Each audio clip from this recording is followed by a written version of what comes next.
ہمارا attention divert کرنے کے لیے یہ ایک مہم چلائی جا رہی ہے. اس میں ان کا کیا انٹرسٹ ہے آپ مجھ سے بہتر جانتے ہیں. اب ہم اس آرڈر کی طرف آتے ہیں جو یہ امینڈمنٹس ہوئی ہے. تو میں آپ کو یہ بتاؤں کہ یہ کوئی چھوٹی تعداد نہیں ہے لوگوں کی جو اس سے اثر انداز ہوگی. یہ صرف گلمرگ یا پہلگام کی چند ہوٹلوں کی بات نہیں ہے بلکہ جموں اور سری نگر، جموں اور کشمیر کے ہزاروں دکاندار اور ہزاروں پراپرٹیز ہے جو لیز آؤٹ کی ہے گورنمنٹ نے، جن کے لیزز ایکسپائر ہو گئے ہیں، جو ایک ہی order one stroke of the pen وہ سارے اس سے بے دخل ہو رہے ہیں. اور دیکھیے اس کے اثرات، یہ میں آپ کو بتانا چاہتا ہوں کہ جہاں پر ہماری ان ایمپلائمنٹ اس وقت 45% پر پہنچ گئی ہے، جہاں گورنمنٹ کی کوشش ہونی چاہیے کہ امپلائمنٹ دی جائے، وہاں اس سے لاکھوں لوگ ان ایمپلائی ہو جائیں گے، بے روزگار ہو جائیں گے. کیونکہ یہ لاکھوں میں یہ تعداد ہے. اگر آپ یہاں لال چوک، ریزیڈنسی روڈ، یہ سارا ایریا دیکھیں گے، جموں میں پتنی ٹاپ، جموں میں کنک منڈی، جموں میں رگھناتھ بازار، یہ لاکھوں میں یہ دکاندار ہے جو اس پر کام کر رہے ہیں اور ان کے ساتھ وابستہ اور لاکھوں لوگ ہیں جو ان کے امپلائیز ہیں ڈائریکٹلی انڈائریکٹلی. لہٰذا اس ایک آرڈر سے کم تخمینہ ہے کہ 6 سے 7 لاکھ لوگ مزید ان ایمپلائمنٹ کی لسٹ پہ چڑھ جائیں گے. یہ اس کا آرڈر کا سب سے بڑا امپیکٹ ہے. اب اس کا دوسرا امپیکٹ دیکھیے.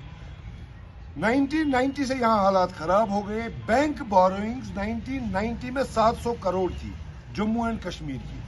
آج کے ڈیٹ میں صرف کشمیر ڈویژن کی بینک بوروئنگ 60,000 کروڑ ہے. اگر جموں کو ملائے تو 1 لاکھ کروڑ.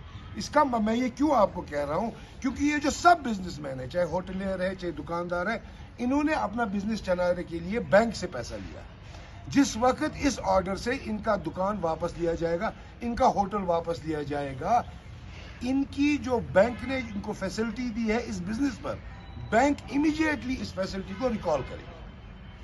یہ تو آبویس ہے. جب ان کا کام نہیں رہا، ہوٹل نہیں رہا، دکان نہیں رہا، بینک نے اسی پر تو فائنانس کیا ہے، وہ امیڈیٹلی یہ ریکال کرے گی. اور جب وہ یہ ریکال کرے گی، اب ان کی پوزیشن یہ ہے کہ یہ اس کو ریپے کرنے کی پوزیشن میں نہیں ہے. کیوں نہیں ہے؟ کیونکہ ریپے تو یہ اسی بزنس سے کر رہے تھے. یہ بزنس تو ختم گورنمنٹ نے کر دیا، تو بینک کو پیسہ ضروری دینا ہے.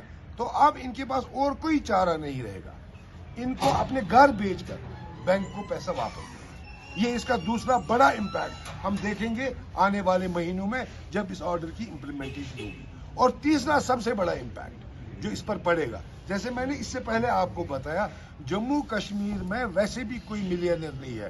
ہمارے ہندوستان میں 5-8 ہزار بلینئرز ہیں. ملینئر 10-20 ہزار ہوں گے، لیکن جموں کشمیر میں کوئی ملینئر نہیں ہے. یہاں کے کام کے حالات آپ سب کو پتہ ہے. اس سے سب سے بڑا اثر یہ ہوگا، یہ ساری پراپرٹیز وہ خرید پائیں گے آکشن میں جن کے پاس پرچیزنگ پاور ہوگا. اور پرچیزنگ پاور جموں کشمیر کے لوگوں میں ہے نہیں. پرچیزنگ پاور ہے ہندوستان کے باقی لوگوں میں جو باقی ریاستوں میں رہتے ہیں.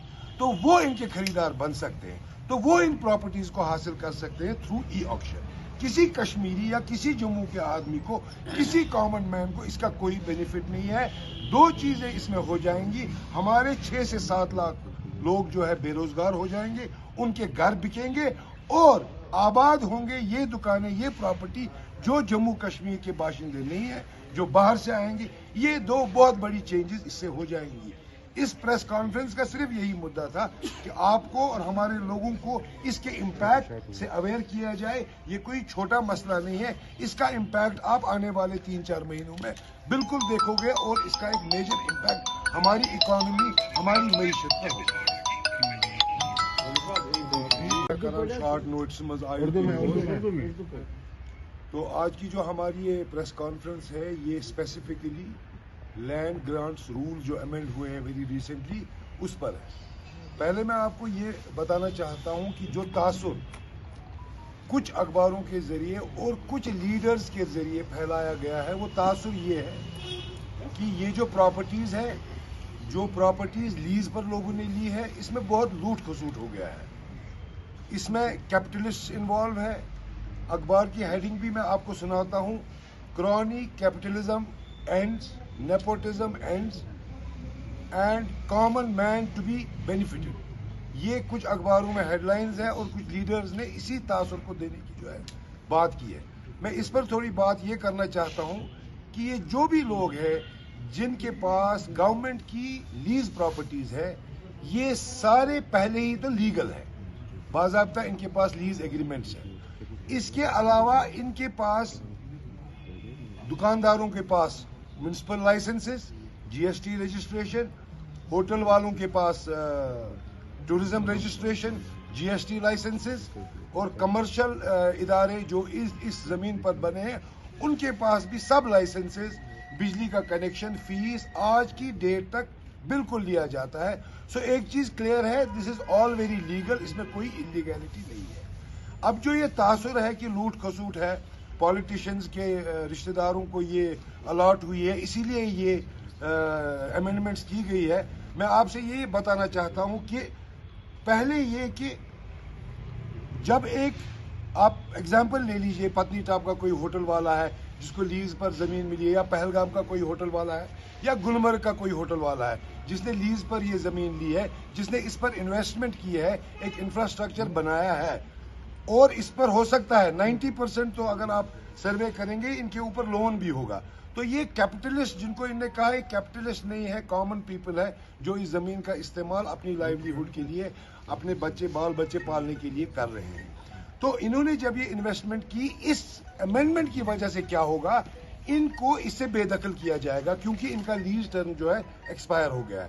ان کو جب بے دخل کیا جائے گا تو گورنمنٹ ایز پر دی نیو امینڈڈ رولز اس کا آکشن کرے گی، اور آکشن پرائس مارکیٹ پرائس کے حساب سے ہوگا. اب جو یہ خریدے گا وہ کیپٹلسٹ ہو سکتا ہے کیونکہ جس کے پاس یہ اوریجنلی ہے اس کو تو لیز پر زمین ملی ہے، اس نے تو صرف آہستہ آہستہ اس پر انویسٹمنٹ کی ہے. لیکن اب جو یہ خریدے گا ایٹ اے ہائر پرائس وہ کیپٹلسٹ ہوگا، اور اس میں ہمارا خدشہ یہ ہے وہ کیپٹلسٹ اب جموں کشمیر کا نہیں ہوگا، کیونکہ آپ کو جموں کشمیر کے بزنس مین کی حالت پتہ ہے پچھلے 30 سالوں سے کیا پریشانیاں تھی، اور بالخصوص لاسٹ 3 ایئر سے بزنس کی کیا پوزیشن ہے. تو اب جو ہے اب کیپٹلسٹ آئے گا، کسی عام آدمی کو اس کا بینیفٹ نہیں ہے. ہمارے ذہن میں جیسے اخباروں میں ہیڈ لائنز آئے کہ میرا جیسا ایک عام آدمی اب میرے کو اس کو نکال کے گورنمنٹ مجھے دے رہی ہے، ایسی کوئی بات نہیں ہے. تو یہ تاثر بالکل غلط ہے کہ کرونی کیپٹلزم ختم ہوگا اور کامن مین کو بینیفٹ ملے گا. نمبر 2، کچھ لیڈرز نے کہا ہے یہ چونکہ پولیٹیشنز کے رشتہ دار تھے اور ان کو ہی یہ زمینیں اور یہ پراپرٹیز دی گئی ہے، ان کے لیے ہم نے یہ امینڈمنٹ کی ہے. تو یہ بھی بات بہت غلط ہے، یہ تاثر بھی بہت غلط ہے. اس لیے کیونکہ میں اس کی مثال آپ کو دوں گا کہ پی ڈی پی اور این سی کے جتنے بھی ایکس ایم ایل ایز جو بھی جن کو آج کل ایویکویٹ کروایا گورنمنٹ اکاموڈیشن سے، لیکن بی جے پی کے جو ایکس ایم ایل ایز ہے اور ان کے ایکس پارٹی کے لوگ ہیں ان کو نہیں کروایا. اس چیز کو ہم بیس نہیں بنا سکتے ہیں کہ چونکہ ہم کو ان کو ایوکٹ کرانا ہے، اسی لیے جو لیگلی گورنمنٹ اکاموڈیشن